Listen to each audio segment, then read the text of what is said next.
qu'on avait imaginé il y a 20 ans. Donc la communauté des climatologues n'est pas du tout surprise par la vague de chaleur qui arrive. Elle est effrayée. Elle est effrayée et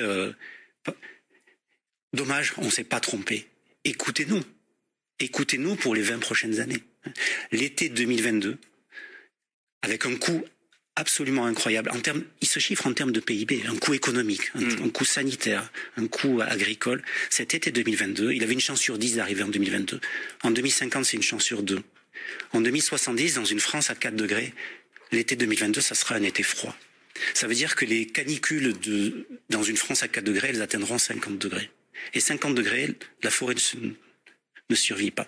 Les rendements agricoles ne diminuent pas de 5%. Ils s'effondrent. Insécurité alimentaire ici. Donc voilà, ces chiffres-là, c'est les données géophysiques. On peut pas négocier. C'est pour ça qu'il faut vraiment diminuer nos émissions de gaz à effet de serre. Et ça justifie le fait, ce que j'ai dit au départ, on ne s'adapte pas sans casse à ce changement climatique. Et juste un dernier point sur la biodiversité et sur le ZAN aussi. On ne s'adapte pas à un effondrement de la biodiversité. Climat, biodiversité, c'est deux faces d'une même pièce. On ne s'adapte pas. C'est pas une question de budget, effectivement. Voilà, c'est pas une question de budget. On s'adapte pas à cet effondrement, on meurt avec. Parce qu'on est lié à cette biodiversité.